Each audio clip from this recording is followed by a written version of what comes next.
You ever start a movie late at night after a long day with no intention of finishing it, but it pulls you in? Then you have to talk about it with your friends and family because it was so good or so bad?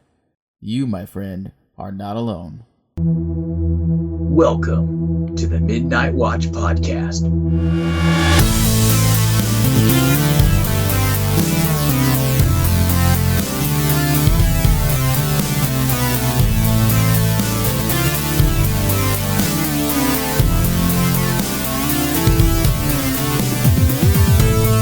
What's up, Watchers? Welcome back to the Midnight Watch Podcast, the podcast where we discuss the movies that we all love, secretly love, and love to hate. I'm your host, Jeremy, along with my brother Josh, and we have yet another fantastic episode ready for you. Yes, and in case you're new to the show, we like to try and discuss movies that have been around for at least 10 years or so. We like to rate these movies in three categories. Number 1, did it hit its mark when it was released? Number 2, is it still relevant today? Number 3, for personal enjoyment. So Jeremy, I've been doing a lot of fishing with my kids recently, and I'm kind of in the mood to hook a whopper of a movie today. Can you help me out here? Well, Josh, I think I have the perfect movie for you. We're going to dive back into the year 2003 and check out a film from one of your favorite directors.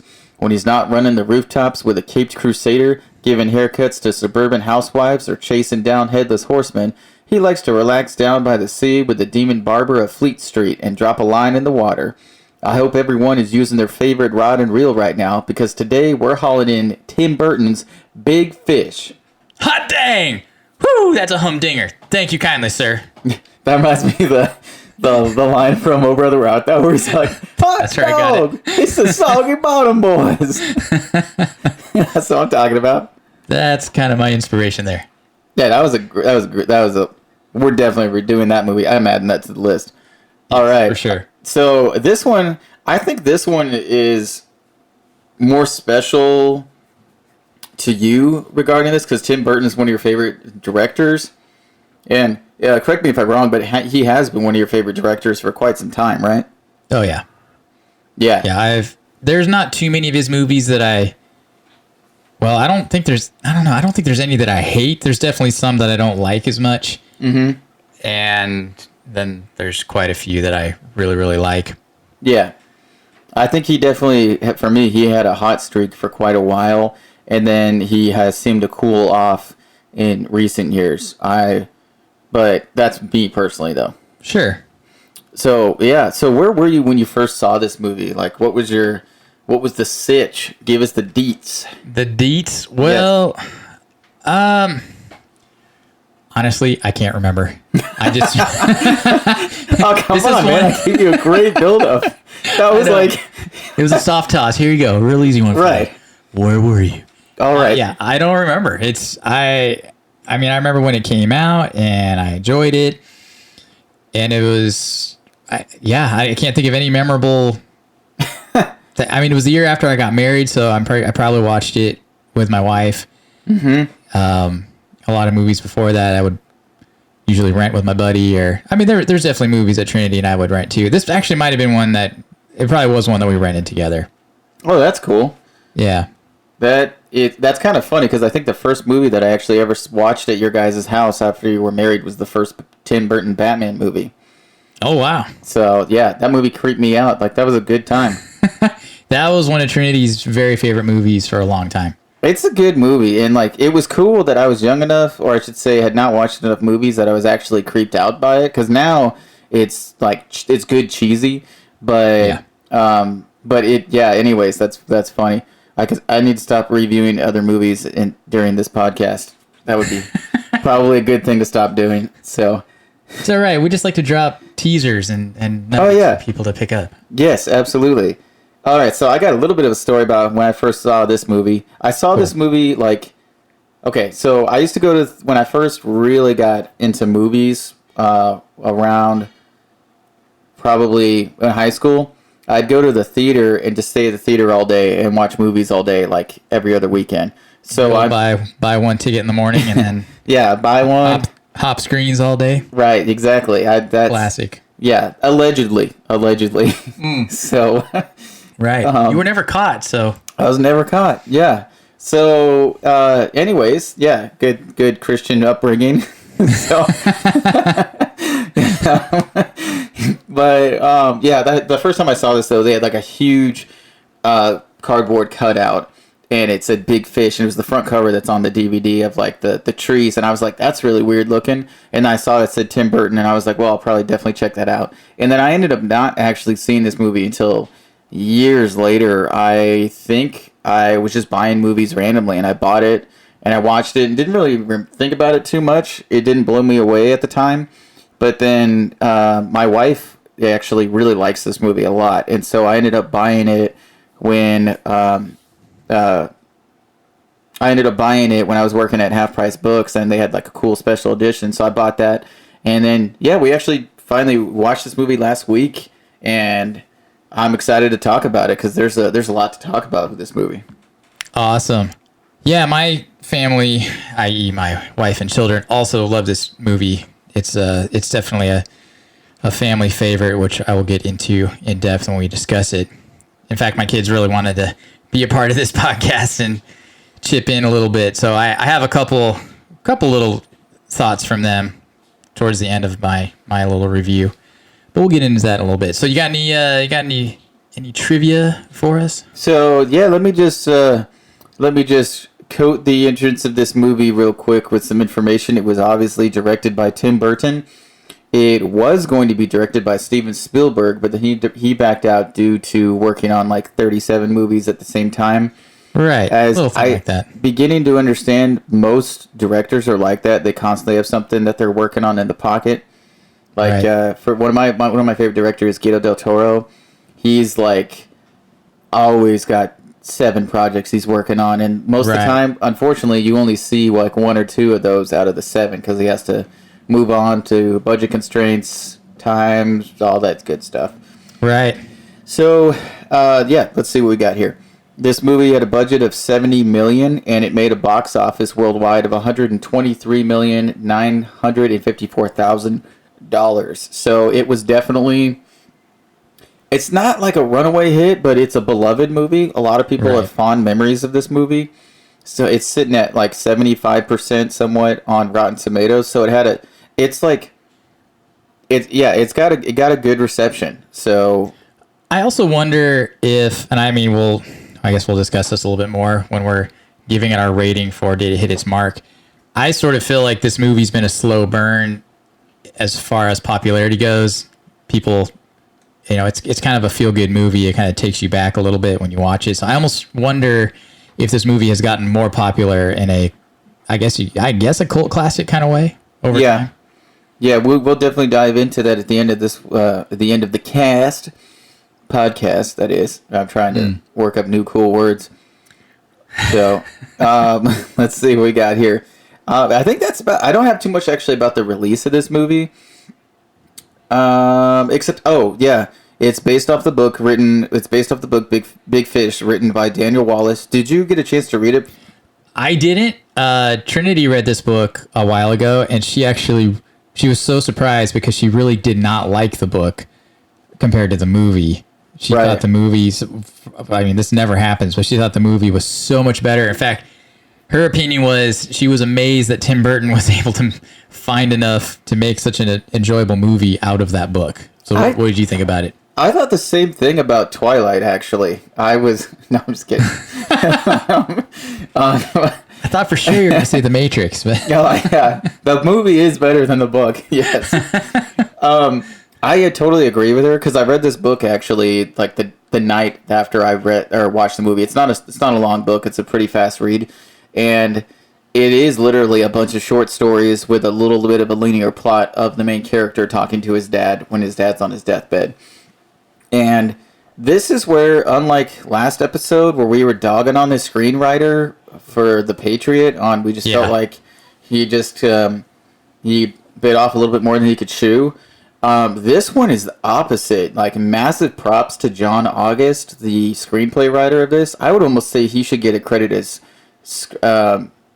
not just screenplay, but as a screenwriter. I said that backwards, but story, because he fleshes out so many of the stories. He connects them all really, really well. The character of the father is completely different, because in the book he's kind of a selfish person. I mean, it is a good book for discussion. Personal enjoyment, though, I'd never read it again. But definitely, like, for example, I'll talk about that later. Remind me to get back into the differences between the book and the movie later, because I do have a lot to talk about that, because it is drastically different. So let me run through the cast real quick. We got a powerhouse cast of Ewan McGregor, Helen Bonham Carter, Albert Finney, Matthew McGrory, Billy Crudup, Alison Lohman, Jessica Lange, Marianne Cotillard, Steve Buscemi, and Danny DeVito. So that's like, the thing that's cool too is I didn't know that for Marianne Cotillard, this is her first American movie, which is why I didn't remember she was in this movie. Right. Because she went on to such bigger roles like Inception and all the other movies I can't think of right now that she's in. But she's a very memorable actress, but I'm so sorry. Like, I just don't remember the names right now. Well, hey, I got to jump in. You're missing one key actress that really impacted the movie, being the cultural phenomenon that she is. I think I know where you're going with this, but go ahead. Okay. Miley Cyrus. Dude, yeah. We were watching the freaking movie, and I was like, that's Miley Cyrus. And my wife's like, oh my God, you're right. And yes, that is Miley Cyrus. Little Ruthie. Little Ruthie. Ruthie. Yeah, definitely. I was like, oh, that's cool. And then, like, we kept watching the movie, and we're like, oh, dude, that's Roy from The Office. So... Right. Which is pretty funny. Which that guy's in a lot more stuff, though, as well. Unfortunately, just like The Office, he also loses his fiance. So that's kind of weird. I think that guy... I can't think of any role where he's not, like, some sad sack loser of a person. I can, actually.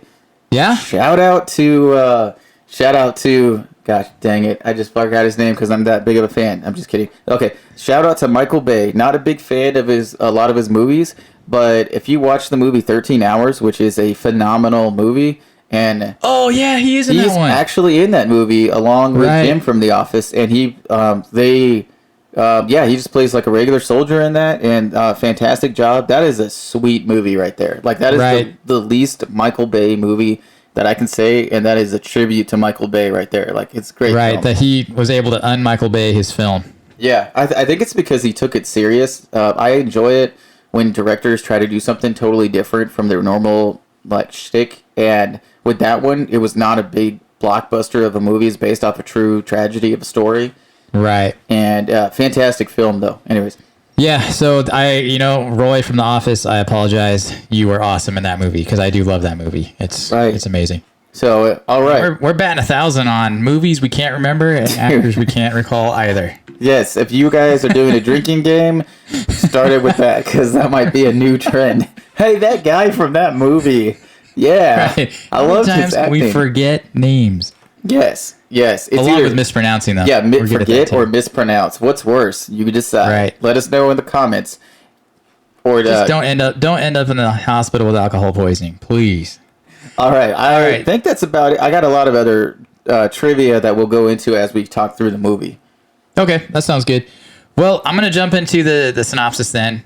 Sounds good. One thing I'm gonna say here: if you've seen this movie and you don't want to hear the plot, go ahead and skip ahead a minute or two. Otherwise, if you don't know this movie, here's a little breakdown. So, by the way, just real quick, that it's exactly 1 minute and 7 seconds long that Josh is going to be talking. So, no pressure, Josh. Okay, start the stopwatch. Here we go. Okay. Big Fish is the story of Edward Bloom, a man who lived a larger-than-life life, or so his stories would say. His son Will thinks that his father is a total liar and probably a terrible person who invented all these stories to cover up a lifetime of indiscretions. Edward's stories are full of humor and fantasy. The first story in the movie is told at his son's wedding. Edward is fishing for a giant catfish nearing the birth of his son. This colossal fish ignores all types of bait, and Edward results to using his wedding ring as the lure to finally bring in this fish. The moral of the story being that sometimes the only way to catch the uncatchable woman, you have to offer her a wedding ring. Now Will is fed up with all these attention-seeking stories and subsequently moves with his wife to France. He doesn't speak to his father for 3 years until one day he receives a call that his father is dying. On the plane ride home, Will remembers a story that his father had told him. In this story, a young Edward looks into the glass eye of a witch and sees his future death. When Will and his wife Josephine arrive home, his father continues to tell them the story of his life. There's a story about a furious growth spurt that leaves him bedridden for 3 years. A story of how he then became a hometown sports legend. A story of how his ambition drives him to leave his hometown to see the world. He leaves town with a misunderstood giant named Carl and ends up in a hidden gem of a town called Spectre. In this perfect, idyllic town, he meets a poet named Northern Winslow and a little girl named Jenny. The townspeople beg him to stay, but Edward knows he has more adventures ahead, but promises Jenny he'll return someday. The next story is how he and Carl end up at a circus, where Carl finds his life's work and Edward sees his future wife, Sandra.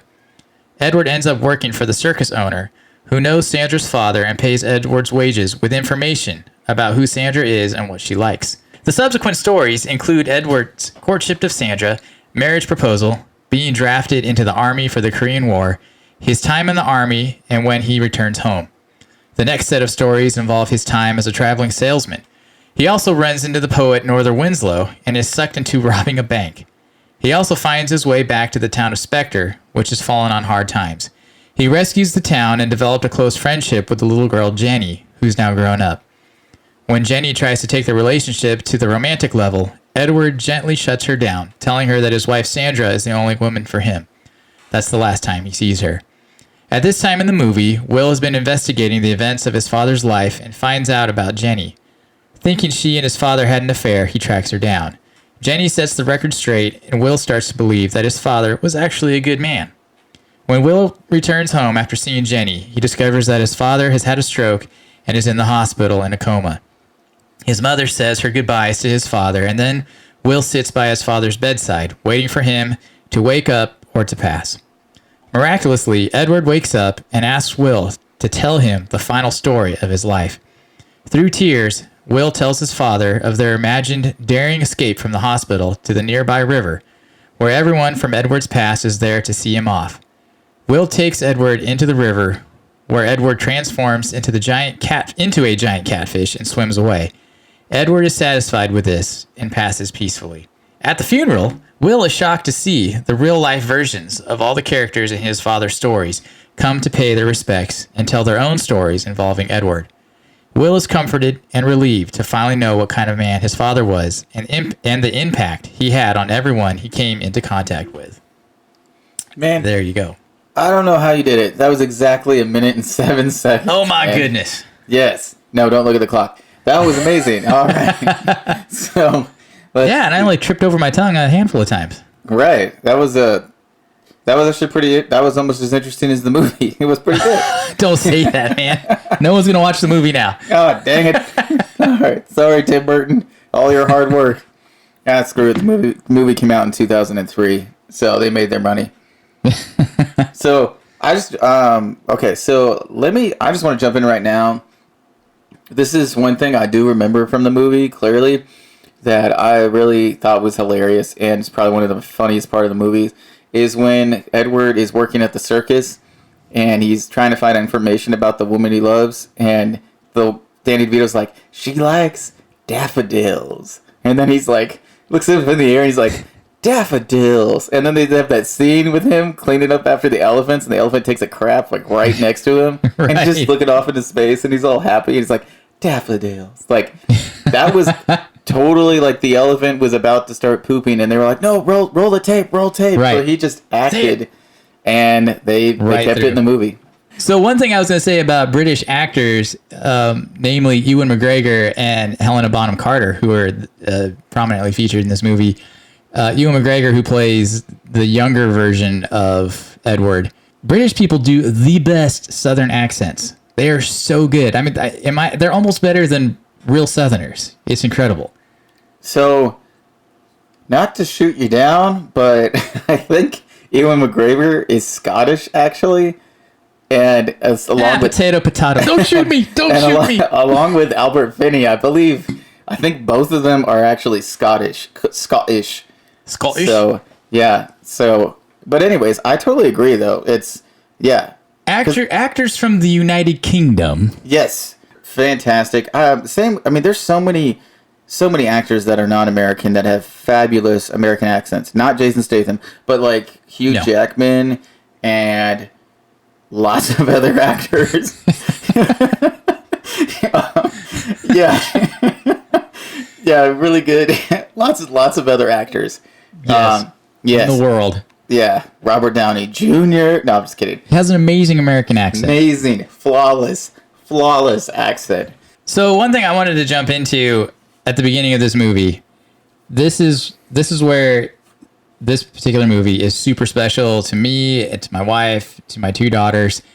But Albert Finney, who plays the older version of Edward, is totally our grandfather, sir. That's what I was thinking too when I was watching this movie. Every time we watch this, we're always looking at each other like, "Oh, that's so sir," because not that our grandfather told stories that were, fantastical tales of his youth or anything like that, or made up things like that. He was just an amazing storyteller, and he could tell some kind of mundane little story, and it was so entertaining. And he would tell these stories that were funny, things that happened to him when he was a kid, or his brother, or his dad, and just always making you laugh. And he could tell the same story 20 times, and it was always engaging. So that's what Albert Finney does as he delivers these stories. He's just, in my opinion, I'm I guess the kind of person that gets totally sucked into someone who tells stories like that. Yeah, as long as they've got it. That not everybody can tell a story, and it just totally grabs you. And I totally agree with you, because that's what I thought of too. Which, a little backstory real quick on our grandpa. He hated the idea of getting older, so he didn't want to be called grandfather or grandpa. So he really liked the movie To Serve with Love, the respect that people had towards the main character in that movie. And so I actually have not seen that movie yet. I still need to watch that movie. Right. Did you watch it? There. No, I know all about it. I even own it now, and I still haven't watched it because I feel like it's going to be super emotional. So I kind of want to be in the right space. Have the right size box of tissue that I know I'm going to need when I watch it. Exactly. Yeah. So yeah, that's why though he liked that movie a lot, and so that's why he decided to be called Sir. Which I didn't even think about it until I was like 9, and we were doing a garage sale, and I was calling out to him to get his attention, and I was like, Sir, I need your help. And this other guy was like, what? You need help? And it like never dawned on me before that like, oh wait, our grandpa's name, we call him Sir, which to me that was his name. Like I never thought about it. And so anyway, super cool guy, and passed away a few years ago. So yeah, I agree. Strong feelings with just seeing Albert Finney and this connection. I totally see that.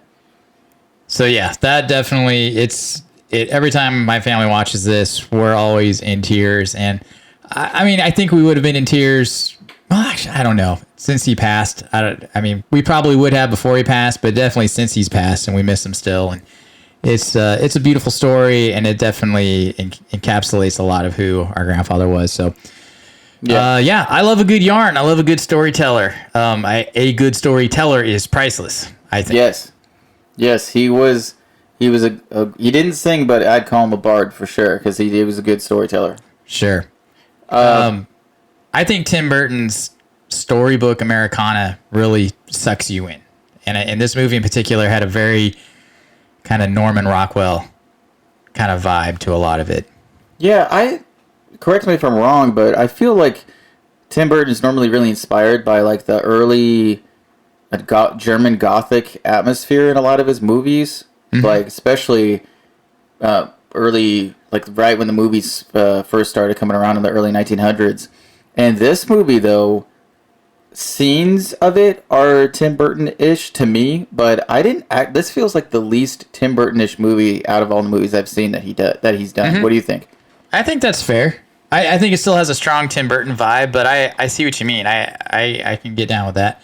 This one definitely has that Southern Gothic vibe, which, if Gothic, which I agree is kind of his thing. This is the Southern version of it, that Faulkner kind of vibe. I could see that. Yeah, that makes a lot of sense. one thing I thought was really cool too was there was a parallel with between the movie and actually Tim Burton. Apparently, his father had died like 2 years before he started working on this movie, and then right before he accepted the directing job on this, his mom passed away like a month before that. So he thought that this movie and dealing with the father-son relationship and talking about death was really cathartic for him. Yeah. So that was pretty intense. I'd love to see what the first screenplay was in comparison to the book in this, because the book is like almost a book of short stories, and then trying to sum it up, which I think that's why the book is actually received well, is because of the way it's written, not because of the quality of what's in the book. But That's fair. The movie, though, is, I agree, leagues better than the book for as enjoyable, and they changed a lot of dynamics inside the movie too. That like the actual like what is the point of this movie? They changed it completely. I felt like. Yeah. Well, I noticed when you were reading or not reading, but when you were saying some of the trivia about the screenwriter in particular, I just had hopped over to Wikipedia while you were looking at that, and I noticed that he himself based the character of the older father, the Albert Finney character, on his own father who had passed as well. So I think this movie is just full of the people that help, create it, just their experiences of somebody who had passed in their life who was very special to them, or maybe they weren't special and they wish they were, but I feel like this movie just really oozes that. Yeah. It's it really, in this movie, it's, the father's about to pass on, and the son is trying to grasp, like, who were you? Who are you really?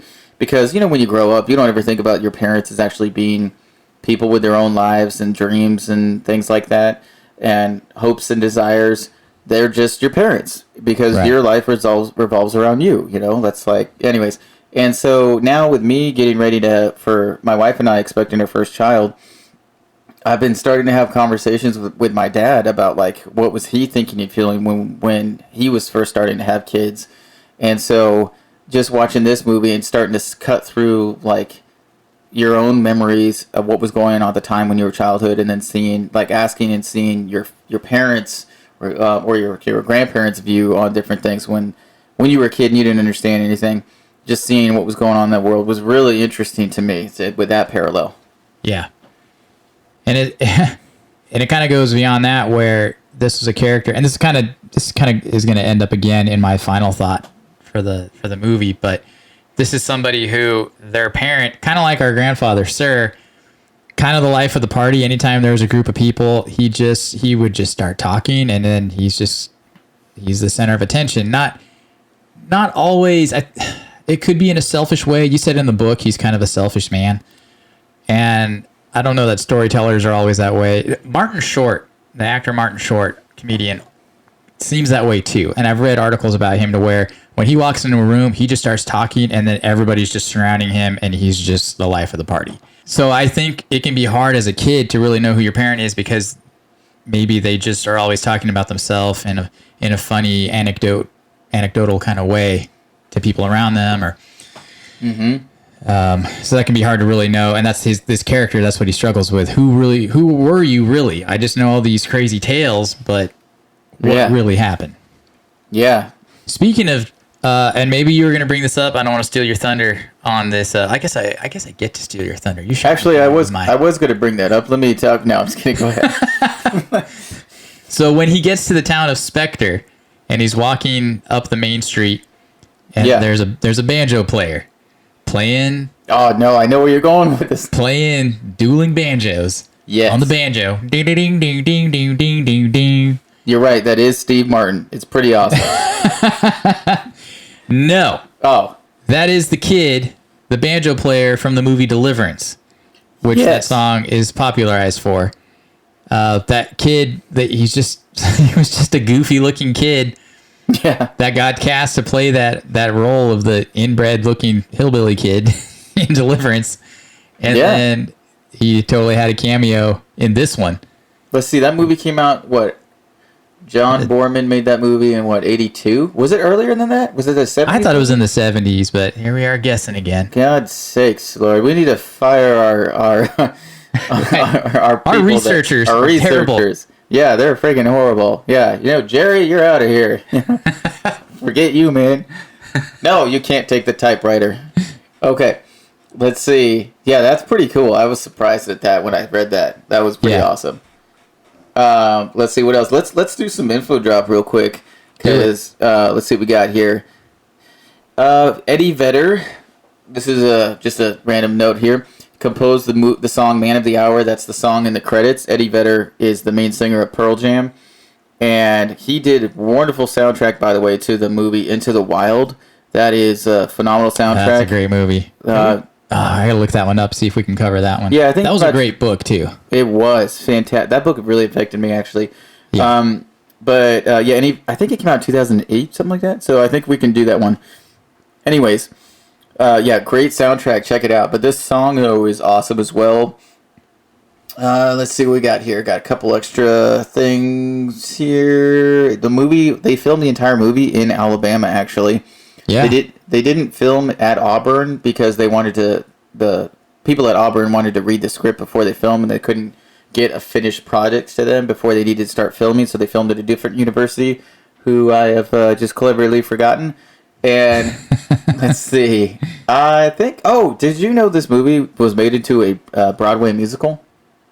That sounds familiar. So I found this out interesting. I was at work today. A friend of mine actually has seen her high school actually put on this play. So she was that's cool. She was just skipping class to watch the show, and she actually ended up really liking it. And so she's that was like, so that's this is cool. the show is based off of the movie or based off the book? I think it's based off of both. I heard it's a little bit different than the movie, but it's kind of like similar. And Sure. I mean, the main thing. That is kind of a cool thing with Tim Burton. I feel like a lot of his movies could be they have a stage play kind of feel to them. They have this kind of bigger than life sets and almost like a small large feeling, if that makes sense. Dude, that makes a lot of sense because I could totally see like Edward Scissorhands on stage. That would totally make sense. Yeah, you're and then, right. like Sweeney Todd, which was a Broadway show that he condensed into a movie, it very much feels like the Broadway show, which is awesome. And I mean, you could see Batman being done as a Broadway show. Right, they did Spider-Man. Why not Batman? Yeah, Why absolutely. Not? Why not? All right, do them all. Do them all. So right here, I've got just 2 more pieces real quick. Ewan McGregor actually. So one thing is cool. Ewan McGregor is kind of like Tom Cruise in that he does a lot of his actual own stuff. When you see him doing something in a movie, like for example, Moulin Rouge, like that was him singing. Oh yeah, that dude is disgusting. His voice is so good. He is unbeatable. Pretty incredible. So right now it looks like he actually did hang out in the cage with the lion when they filmed those scenes, the little manial tasks around the circus. And he memorized those Cantonese lines like when he was talking to the twins. So that was pretty cool. Oh wow. That's cool. I mean, it sounded like real Chinese. Yeah, at least to my English speaking ears it sounded, to my uneducated ears. Right. And then that's cool too. They had a couple of different characters in the circus that were actual circus performers. Like the circus Fat Man was played by famed sideshow attraction Howard Hughes, and it was his final appearance actually as the professional man. So that it's like you see Edward wave at him when he leaves. He's like, "Hey," right? And he's the guy scrubbing him when he's in the toilet. When he's in the tub. The tub. The large wooden tub. The tub. The toilets were involved in this scene. No, not that scene. So that's pretty cool, though, that they did that. I didn't know this. Did you know that Tim Burton's actually afraid of clowns? No, but he's a wise man. So, yes. You should always be afraid of clowns. That is the truth of it. There's something evil about them. Yes. Something demonic. Something otherworldly. But apparently he was one of the clowns, actually, when they go up to Danny DeVito and Edward's going to... He'd be like, "Hey, tell me who she is," and then he gets attacked by Danny DeVito as the werewolf. Right. He was one of the clowns in the background that like gets scared and runs off. Oh, really? Talk about conquering your fear. Yeah. For your art. Yeah. That's awesome. That's pretty cool. But yeah. Anyways, go ahead. Let me throw in a little. I actually have not fact checked this, but my wife, who has the eyes of an eagle, noticed this time as we were watching it. But when when young Edward is at Auburn professing his love, he asks Sandra to marry him. He's got all the daffodils out front, and then she says, oh, when Roy from The Office shows up to beat him up, and she says, oh, don't hurt him. And so he just takes the beating. Right. Did you notice the tie he was wearing? Did you notice what was on the tie? Was it something to do with Nightmare Before Christmas? It certainly looked like it. So she saw that, rewound it, paused it, and it totally looks like that kind of wave-shaped hill that Jack Skellington is on, that iconic curved hill that he's walking down. So from Nightmare Before Christmas. I can confirm that I did read that on the internet, that's what other people are saying too. So all right. It's probably on purpose then, because one thing they did on purpose was with the mechanical hand that has like all the gadgets on it, they intentionally didn't put scissors on it to make it so that people would make a connection between Edward Scissorhands and this.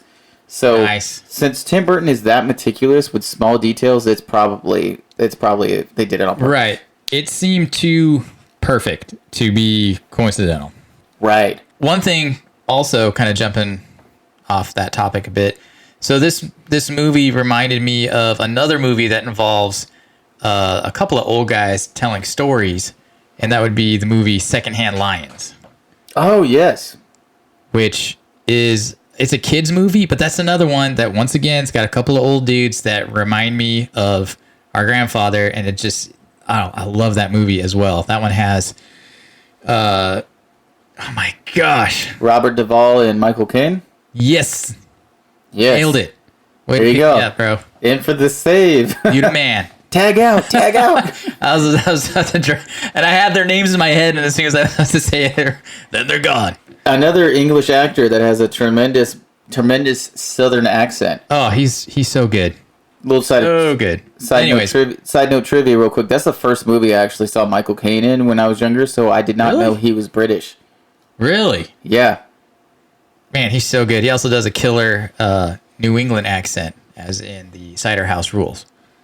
Oh, that's another. You know what? Michael Caine he's another actor who, like Mr. Ewan McGregor, he's probably been in some turd movies, but I don't think his acting has ever been shoddy. I like to sum it up this way: been around turds, never a turd. You heard it here first, right, folks. There you go. We're going to copyright that phrase. You'll see it on t-shirts soon. Going on a t-shirt, absolutely. And how about Steve Buscemi in this movie as the poet Norther Walden? No, I love Steve Buscemi in almost anything he's in. He is awesome. That man can do no wrong. Yeah. That man could be a turd, and you would be like, best turd I've ever seen. Best turd. Legendary turd. He's in some forgettable roles. Like, for example, he's in Escape from L.A. that I briefly talked about a few episodes ago. And he's like... Nice way to bring it back. He's okay. Yeah, he's okay in that. But this movie, though, is fantastic role. Like, the part where they're just all eating apple pie and they're just rocking back and forth. Yeah. And he, like, looks up at the lady when she offers him pie, and he's, like, smiles, and he's like, without saying anything, he's like, no thanks. Yep. That whole scene, I was busting up at. It was... so funny. He is amazing. And then to jump ahead, when Edward runs into him again in the 70s when he's a traveling salesman, they're in the bank together, and Steve Buscemi decides to rob the bank because he's broke. What are you doing here? I'm robbing the bank. And then he just gets roped into being the accomplice. But that whole scene right there, and I don't know if it's just because when I saw this movie, I was just jonesing on Tarantino. And it totally feels like a Pulp Fiction scene to me. I mean, you mean Reservoir Dogs? Or Reservoir Dogs. Yeah. Well, I did see one note on there that, yeah, I do. I think that Pulp Fiction actually is one of Quentin Tarantino's, if not his best, one of his best movies for sure. Sure. Yeah, I agree. That's funny, though. In this movie, Steve Buscemi gets away clean, barely gets any money, and the opposite with Reservoir Dogs, gets away with a ton of money and does not get away clean. Right. Why they call you Mr. Pink? Why you got to be a cool color?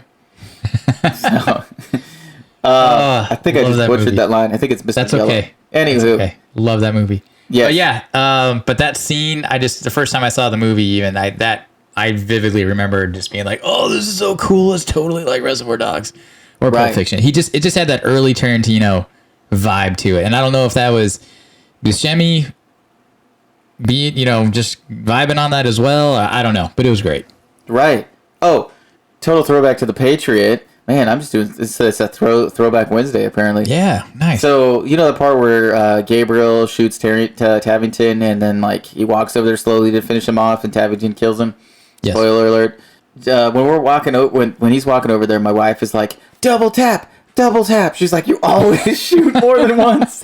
And that reminded me of the scene from Steve Buscemi when he goes around the corner and the cops are after him, and he freaking unloads his gun. He's just like, bang, bang, bang, bang, bang, bang, like the whole freaking clip, and like runs off. That is the first time I ever saw that in the movie, where like somebody just completely unloads their gun. And so for that will forever, every time now that my wife yells double tap at a movie, I think of Steve Buscemi. Just unloading. Yeah. Pretty amazing stuff. What else we got for Big Fish? Because there's actually a lot to talk about this movie. There it is, because I completely feel like since what we're about here on the Midnight Watch podcast is discussing these movies that are a midnight watch. This movie, when it comes on, almost any point in this movie is worth sitting down and watch and finishing that segment. Because each little story that is told in this movie is so amazing. It's so much fun. Yeah. You can jump in almost at any time in this movie. I feel like this is an ideal midnight watch. I agree and I disagree with you on two different things. Sure. With that. So like all the little stories that happen, like with the circus, the big man, and all the different stuff, Spectre, all of those are like easy to jump in, and because they're so different and quirky, it's awesome. But then like the main plot though, where he deals with his father slowly getting close to dying, that it's a little, to me actually, that slowed down the movie. It's pivotal because it's so important to the end of the movie, but it actually kind of slowed it down to where I didn't get bored, but I wasn't as connected as like with the Big Fish sequences. But the end of the movie though, this movie actually got a lot of emotional reaction to me, especially because of the scene when the father wakes up out of the coma and he's like, how does the story end? And that's when you realize like the father's full of BS in the fact of like he doesn't know how he's gonna die and he's afraid. And then his son in that moment sees that like sees he's being super vulnerable, and he's totally there for him, and he comforts him by telling him this whopper of a tale. And that leads in, it shows how much his son loves him, because he gives his father what his father was asking for and needed, and what he needed, right then. And that's when his father was like died peacefully, because also too that scene connected his son with his father, which actually, if you allow me real quick, the scene too when his son interviews Jenny is I think that's the most important scene out of the entire movie. I agree. Yes, finish your thought before I steamroll you with my thought. The reason I think that's so important is because the son even mentions to other people that he thinks that his dad was a womanizer and had affairs because his dad's so friendly. And in that scene, though, Jenny straight up tells him, though, she made a move, and her dad says the classic line of, or her dad doesn't say it, but he shuts her down gently and nicely and says, like, the only woman I love is my wife. Like, I'm a one woman man. And then somebody later says there's only two women for Edward, and that's his wife and everybody else. And I think that's awesome. Which the book, unfortunately, he actually does totally have like a separate life with Jenny, and so he's kind of a scoundrel of a man. And they completely changed that in the movie. But Jenny though sets that up. So basically, the son goes to talk to a stranger who then reveals to him the character of his father. So then he's able to have that intimate moment with his father on his father's deathbed. Right. And then, of course, the big reveal at the end of the movie of the stories actually were true. They were just exaggerated versions of the stories. Yeah. So I agree. Okay, steamroll ahead. Go ahead. Steamroll. And mine actually dovetails nicely with what you were saying. In that, a couple of points, 3 points. 4.5 to be exact. So one thing I noticed in this movie, and this is something that I have just come to learn about my grandfather, who I've definitely, idolized at times in my life. Just he was a great man. Definitely had his faults, And one thing I've learned the older I get is that a good man has faults too, but it doesn't make him any less great. And if you can admit your mistakes and admit your faults, and in a humble way, I mean that's an amazing thing. And you definitely see that about Edward's character, and she's able to tell him that. Tell his son. What's his son's name? Will. Dr. Manhattan from Watchmen. Yeah, right. That's. And speaking of Dr. Manhattan, Billy Crudup plays an amazing realist. His dad is the fantastical, crazy tall tales, larger than life person, and his son is this amazing realist. And he's not too judgmental. I mean, it seems like there's that part of him that tries to be graceful about, all right, have your fun, say your thing. But he's a hard realist. And then it's amazing, like you said, when he gets to hear Jenny's side of the story and telling what a good person his dad really was. And then that ties in also at the end of the movie at the funeral when he sees all these characters that he's heard about his whole life, these wild characters show up as real people. Yeah. And then he starts to hear their stories.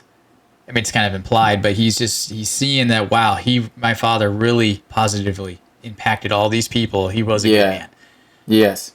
And maybe he didn't learn that before he died, but he definitely, between his conversation with Jenny and then seeing that in a short amount of time, he really learned a lot about his father, and that there was some respect that was gained there. And then one last little thing, as far as how Edward passed, I mean, we've been around kind of a fair amount of death in the last several years between three of our four grandparents and our mom. A lot of people have passed recently, and not all of them the way they would have liked. Or what I'm trying to say is, I feel like there is something magical and beautiful about dying on your own terms. Yes. And we should all be so lucky to have that opportunity to pass the way that you want to pass. That sounds, I don't care what it sounds like. That's what I think. No, I think you're absolutely right. I think that's not weird in a negative, sentimental way at all. I think it's true. I think that not everybody gets to go out the way they want to. Right. And I love the way you said it, how he was kind of afraid to pass.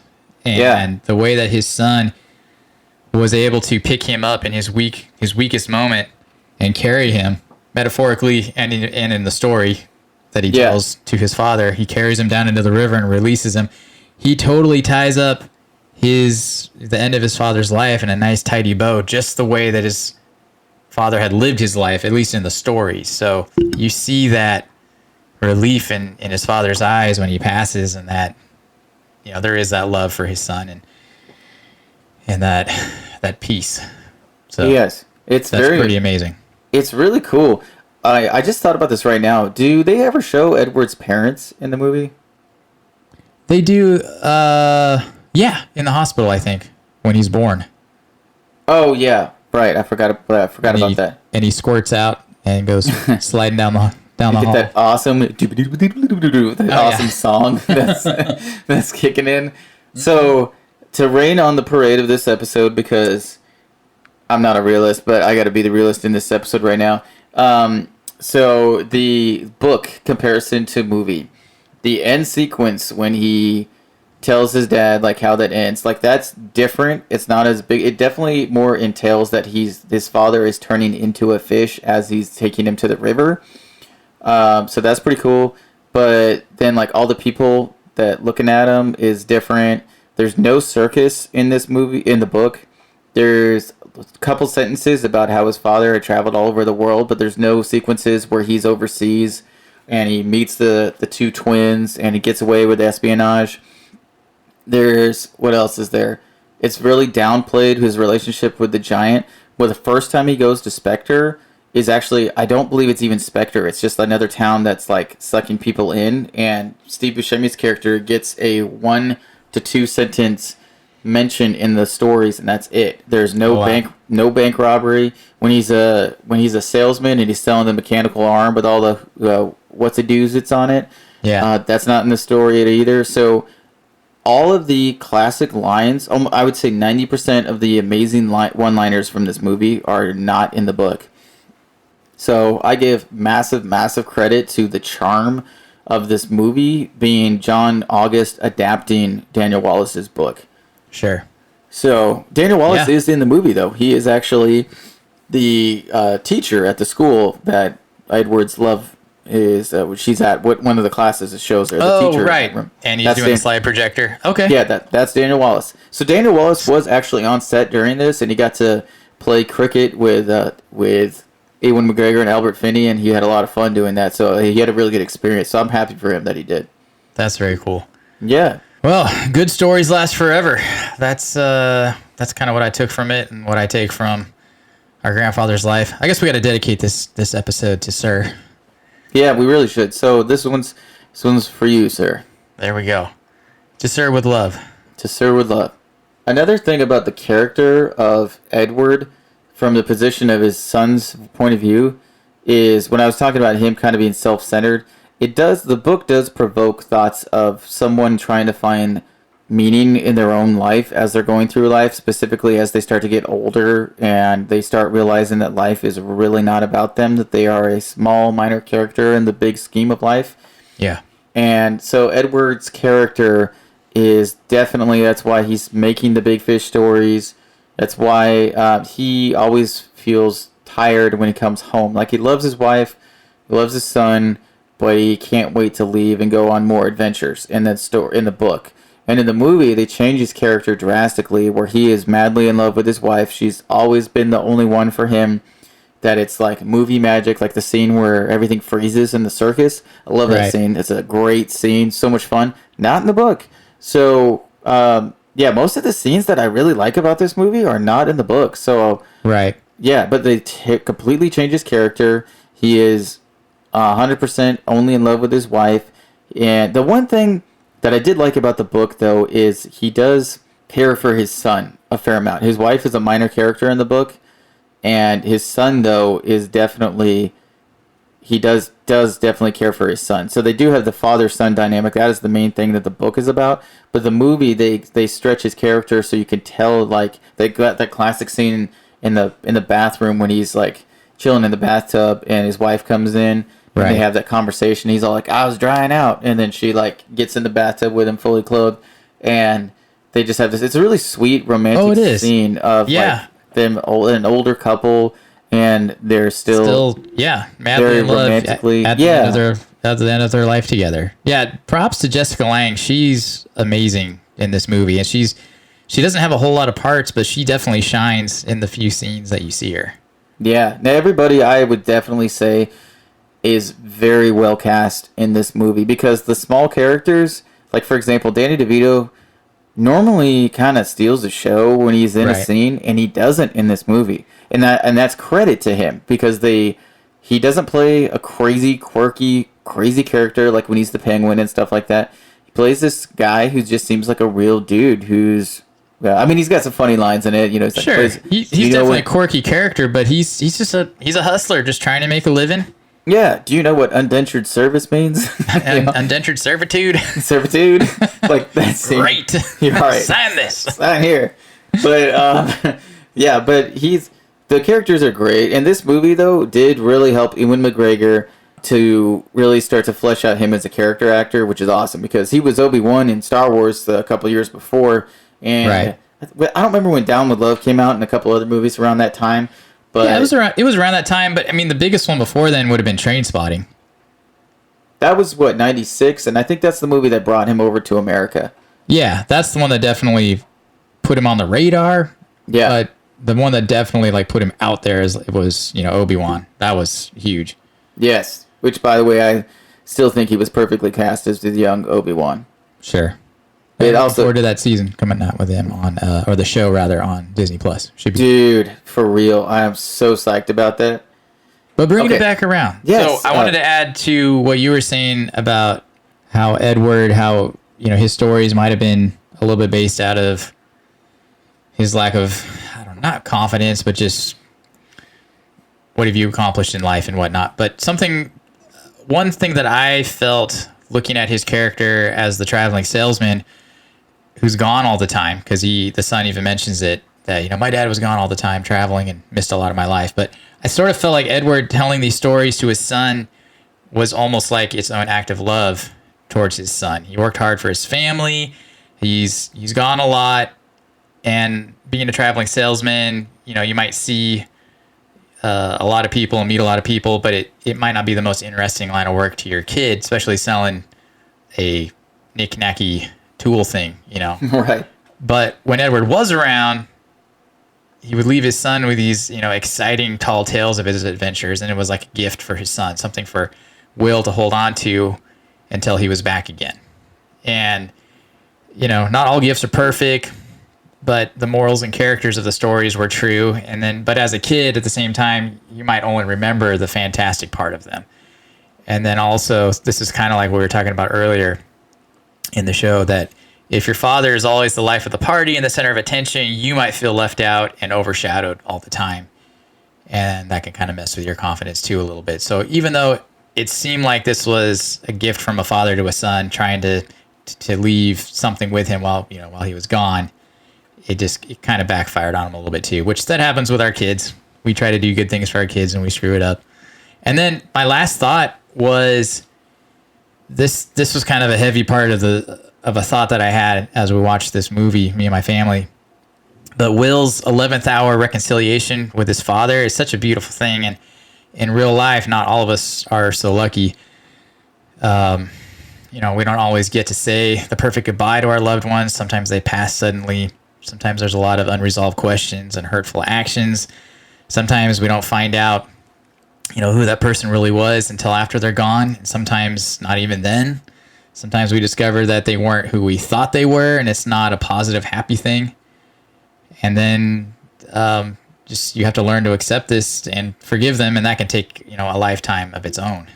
And then sometimes there's that person that is the legend we always thought they were, and the faults and all, and we do get the opportunity to say our goodbyes and tie up all the loose ends into a final satisfactory bow. As satisfactory, or as satisfying rather, as saying goodbye to someone you don't want to go can be.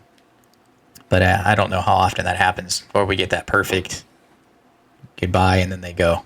Yeah, I don't think that happens as much as we'd like to, but that's why we like movies so much, because sometimes they get to paint real life in better light than Right. it is. But also, not to be too much of a downer, though, like, everything does have a cost, and that's the gamble of life. You just gotta do the best choices you can, because that's all you got. Yeah. So this movie does really, it is a fantastical tale in multiple ways, and I did enjoy this movie a lot more this viewing than I did before. So let's roll right back in our final thoughts. Josh, so 2003, I think it was August 2003, did the movie hit its mark? So, like we were discussing right at the beginning, I feel like this movie was kind of a B. Maybe not a total smash hit, but I think it was right up there. It was a good movie, above average, I feel like. And it does seem like people that I've talked to who like Tim Burton, this movie always comes up as it's kind of one of their favorite movies, even though they may not immediately think of like, it's my top 5 movie. But I feel like this movie's kind of gained in popularity as it's gone. So, yeah, I would give it a B for when it came out, as far as hitting the mark when it came out. Yeah. I honestly don't really know. I mean, it made money, which is the bottom line for people if it hit its mark. It made an extra 50 mil, so it was a successful film. I think I got to give it a C for it coming out, because I don't think this movie blew away expectations. But also, too, though, this wasn't a blockbuster designed movie as well. No, yeah, it wasn't supposed to be that kind of a movie. Yeah, this kind of reminds me of just like you said, I think it grows in status as the years go on. I had a friend it's a feel-good movie.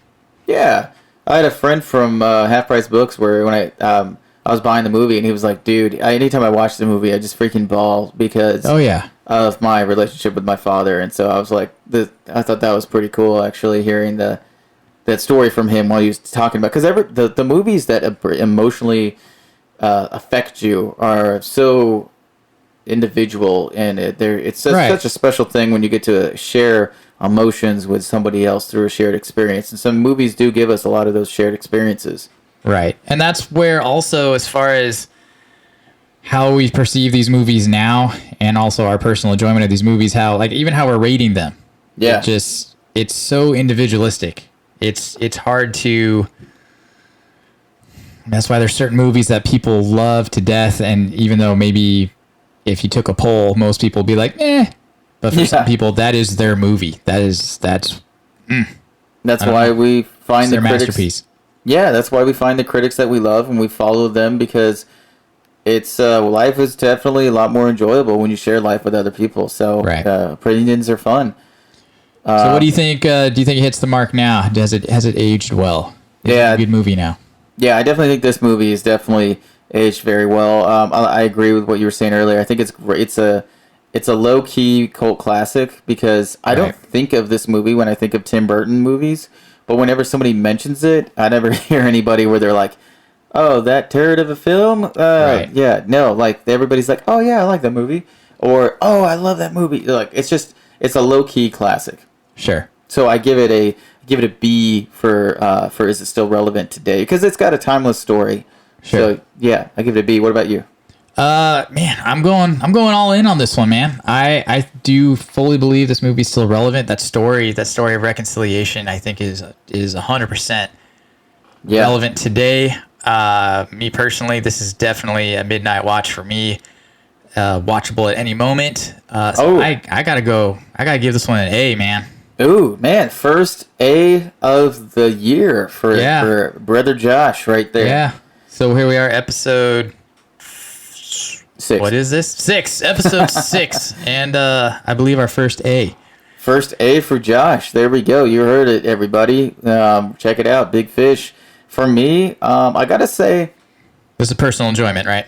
yeah, personal enjoyment. Personal enjoyment. So I wouldn't watch this movie all the time, but I am very fond of this film. Like it definitely is a good movie.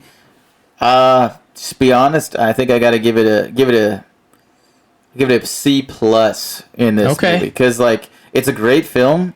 It's more than a solid film in my opinion, but I don't think I watched this movie a lot too, because I've only watched this movie like maybe this might change the more you watch it. It's one of my wife's favorite films, so I know I'm going to watch this movie a fair amount. Right. Because you might watch it more if you start watching it with your kids in the future. That's true, and so like like that and that's the thing about. That's why we specifically split up our rating to 3 different ratings, because personal enjoyment constantly changes. So So anyways, so yeah, I give it a C plus right now. So we got an A from Josh, and we got a C plus from me. Well, no, that wasn't even personal enjoyment. But my personal enjoyment is also an A. What? I know. Shut the front door. It's Dang. Oh, so, man. and because of its relevance to me and my family, I mean, we watched this movie, and we all had tears in our eyes. We're all just trying to hold it together because it was so emotionally impactful and making us remember Sir and just everything about this movie. We're all of us in tears. So because of that and the fact that it's a special movie for my family, we've watched it probably at least half a dozen times in the last several years. I mean, it's a hit with our family. So it gets an A. It gets an A in my book. I always think that's really special when you have a family favorite that you keep going back to throughout the years, and the whole family really loves it. You don't get those very often. Right. I agree. And then there's the movies that our dad would continually watch, making us watch it as a family movie, that may not have always been our our favorite as a family. And that's the difference between adults and children. That being said, there is a film that our dad loved that we did watch all the time that I still love to this day. So Candle Shoe, yes. Not that one. Oh, that is a fun movie. Yeah, it's actually, we actually watched that movie a couple of years ago, my wife and I, and yeah, it's actually still a pretty decent film. Yeah. That's cool. I would like to see it again as well. What film were you talking about? I'm talking about the superhero classic Condor Man. Ooh, yes, and that is on our list of movies to review, so we will get to that one. In fact, we might have to get our dad on the show with us to review that movie, because that was pretty much a family favorite. I mean, I don't know. Maybe, I don't know if our sisters enjoyed it as much, but Yeah, that I sure one did. well, it's very quotable, and so Right. yeah. Even though no one will know what we're talking about. It's very quotable. Those are the best films when you start quoting. When we do a quote for that movie, when we set it up the week before and we do the quote, no one's gonna know what we're talking about. Right, nobody. In fact, I feel like we need to give something away if somebody emails us what they think the movie is if they're correct on that one. That's true. Yeah, this might be worth a gift card thing because, like, yeah, I don't know anybody who's seen that movie. It's one of those, like, Disney films from the 80s that, yeah. Early 80s that tanked. It was such a turd in the box office that, yeah. And it was written and it had an ending to where it was set up to where they were going to have a whole slew of these movies come out, and apparently everyone hated it. I think it was very ahead of its time. It definitely was ahead of its time. Let's save it for that one because that's going to be a lot of fun. I agree. But okay, let's give a quote. Let's do the quote for the movie we'll be discussing next week. So, ready? Actually, I think you are doing way better with the voices than I am. Like this Big Fish one, I was like all over the place, and I watched the movie, and I was like, oh, that guy said it like real serious, and I'm all like, what are you talking about? And then I'm like, oh, that's actually kind of a serious conversation. So no, this one's all you, man. Like, all right, I'll give it my best shot. Here we go. Whoa. You better watch what you say about my car. She's real sensitive. There we go. There you go. So if you know what that movie is, send us a email, comment, do anything you can to get a hold of us. And if you don't, then tune in next week because we'll be talking about it for sure. Right, and then you'll know. Yeah. So that's about it for today. If you want to check out Big Fish, Josh, you rented this I had to rent this one because we tore apart our Blu-ray DVD collection. We swore that we owned this one and we could not find it. So we actually paid money. It was totally worth it. Good money, folks. Cash money. Money. As I mentioned before, I actually did own this movie, so that was pretty cool. Got to break that one open, but where did you watch this movie? We rented it on Prime, Amazon. On Prime. Was it like $4, something like that? Something like that. It was worth it. Sweet. Okay, cool. Well, thanks. Special thanks to our sound producer, Jan Colvin. Jan Colvin. His mom might be named Jan. I don't know. I can't remember. Bam! Hey, we didn't reference The Matrix this episode. I did earlier. I said it once. Oh, okay, good. Okay. Okay. Special thanks to our sound producer, Jake Colvin. And if you enjoyed this episode, we'd love it if you shared with your friends or anyone that you think would like it. Yes, please hit that subscribe button. Give us a 5-star rating, please. If you're listening on Apple Podcast, we'd also love any kind of review. Well, any kind of positive review. Any kind words that you have for us that you'd love to leave in a review on whatever platform you're listening to this on. And we said it earlier, but if you'd like to contact us, please email us at themidnightwatchpodcast@gmail.com. That's right. Well, thank you so much, guys, for listening. You have a terrific weekend. And as always, keep up the watch.